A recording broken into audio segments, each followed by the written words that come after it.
যেখানে সেখানে গাড়ি পার্কিং, রাস্তার ফুটপাত দখল করে আপনার দোকানদারি, এইগুলো কিন্তু রাজনৈতিক ছত্রছায়াই হয়। তো তাহলে ইলিয়াস কাঞ্চন ভাই যেটা বলেছেন, এটা তার বক্তব্যে, সভাপতির বক্তব্যে বলেছেন যে আমি 32 বছর ধরে কাজ করতেছি, যে 24 বছর এদের স্বাধীন হয়েছে, কিন্তু 32 বছরে সড়ক নিরাপদ হয় নাই। কারণ যাদের দিয়ে ভূত ছাড়াবেন তাদেরই তো ভূতে পাইছে। রাজনৈতিক দলের ছত্রছায়ায় এই সমস্ত অনিয়ম, বিশৃঙ্খলা, নৈরাজ্য চলে। কিছুক্ষণ আগে ইত্তেফাকের একটা নিউজ দেখছিলাম যে আপনার বাংলাদেশ সড়ক পরিবহন ফেডারেশন, আপনার সড়ক পরিবহন শ্রমিক ফেডারেশন, যে শাহজাহান খান গত 16 বছরে একাই 24,000 কোটি টাকা লোপাট করেছেন। তো এই যে আরেকজনের বক্তব্যে বলেছেন এনা পরিবহনের কথা, ঢাকার সড়ক পরিবহনের অন্যতম মাফিয়া ছিলেন।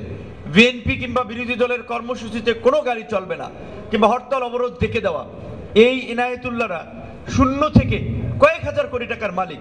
ইনায়েতুল্লাহ পালিয়ে গেছে, তার যে এনা পরিবহন একটা গাড়িগুলো কি পালিয়ে গেছে, না প্লেন দিয়ে তুলে নিয়ে গেছেন, নাকি জাহাজে করে বাইরে পাচার করে দিয়েছেন?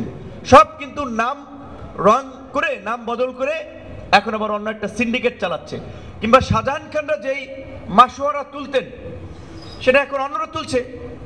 ব্যক্তির এবং হাত বদল হয়েছে, সিস্টেমের বিন্দু মাত্র বদল হয় নাই। আপনি সায়দাবাদ বাস টার্মিনালে যান, গুলিস্তানে নিকটে ফুলবাড়িয়া যান, মহাখালী যান, গাবতলী যান, একটা জায়গাতেও চাঁদাবাজি, দখলবাজি একটাও বন্ধ হয় নাই। কমিটি হয়ে তারা সমিতি চালাচ্ছে, পয়সা তুলছে। এমনকি আমাদের কিছু শ্রমিক ভাইরা দেখলাম এই ফুলবাড়িয়াতে চাঁদাবাজির বিরুদ্ধে তারা পরিষ্কার, যে তাদের ভিডিওটা দেখলাম, দেখাতে পারবো আপনাদেরকে। স্লোগান ছিল যে, ধরেন আমি বলছি না আমার নামে কোনো স্লোগান দিতে, তারা একটা প্ল্যাকার্ড নিয়ে গেছিল যে এই ভিপি নুরের ঘোষণা, চাঁদাবাজি চলবে না, গণ অভ্যুত্থানের চেতনা, দখলবাজি চলবে না, এই স্লোগান দিয়ে ওখান থেকে মিছিল ঘুরাই নিয়ে আসতেছিল। সেইখানেই তাদের উপরে হামলা হয়েছে। কেন তারা এইখানে মিছিল নিয়ে আসলো? এবং এই যে ঢাকা সড়ক পরিবহনের এনায়েতুল্লাহর জায়গায় নতুন এনায়েতুল্লাহ যে তৈরি হচ্ছেন, সাইফুল সাহেব বলা উচিত না। তারা বিএনপির নাম ভাঙিয়ে চাঁদাবাজি, দখলবাজি করছে, বিএনপির ঘাড়ে বদনাম তুলে দিচ্ছে। কিন্তু এই লোকগুলো বিএনপির জন্য কি করেছে আমি জানি না। রাজপথে তো দেখি নাই খুব বেশি আন্দোলন সংগ্রাম। আমরা তো এই সালাম ভাইদের সাথে মহানগর কেন্দ্রীয় সবার সাথে আন্দোলন সংগ্রাম করেছি।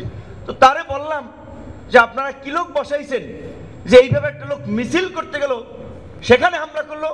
সে আমাকে বলছে, আপনি আপনার লোকেরা প্রোগ্রাম করবে, তাদেরকে প্রেস ক্লাব করতে বলবেন, সোহরাওয়ার্দী উদ্যানে করতে বলবেন, শাহবাগে করতে বলবেন, ওইখান দিয়ে কেন মিছিল করা লাগবে?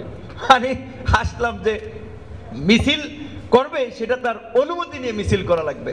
তো এই যে ইলিয়াস কাঞ্চন ভাইয়ের আমি আরেকটা বক্তব্য বলেছিলাম, দেখেন আমাদের দেশে ভালো মানুষের খুব অভাব আছে। তিনি পর্দার সিনেমার হিরো ছিলেন, আমি মনে করি বাস্তবেও তিনি হিরোর ভূমিকা অবতীর্ণ হয়েছেন।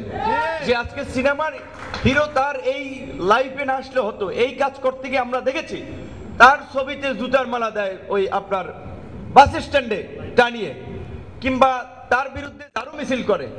এটা তো করানো হচ্ছে, এই শাহজাহান খানরা করিয়েছিল। কারণ তিনি যখন শাহজাহান খানদের অপকর্ম, সিন্ডিকেট, ধান্দাবাজি নিয়ে কথা বলেছেন, যে তারা সিন্ডিকেট করে লাইসেন্স দিচ্ছেন, ফিটনেসবিহীন গাড়িকে ঢাকা সহ সারা দেশে চলাচলের অনুমতির ব্যবস্থা করে দিচ্ছেন, এইগুলো নিয়ে কথা বলার ফলে তিনি অপমানিত হয়েছেন, লাঞ্ছিত হয়েছেন। যেমনটা আমার ভাই বললেন যে আমি 28 বছর পরে ডাকসুর ভিপি হয়েছি। বাংলাদেশের ইতিহাসে গত 3 দশকের ছাত্র আন্দোলন, এই 24-এর আগে 2018 সালে কোটা সংস্কার আন্দোলন এবং নিরাপদ সড়ক আন্দোলন আমরা করেছিলাম।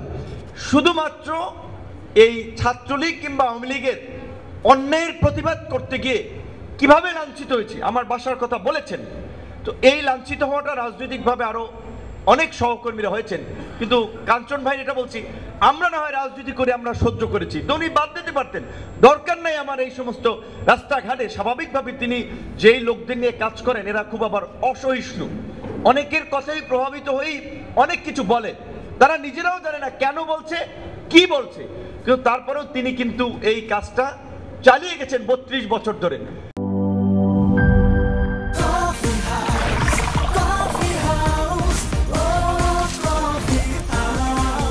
কফি হাউস, প্রতি চুমুকে আড্ডা জমে।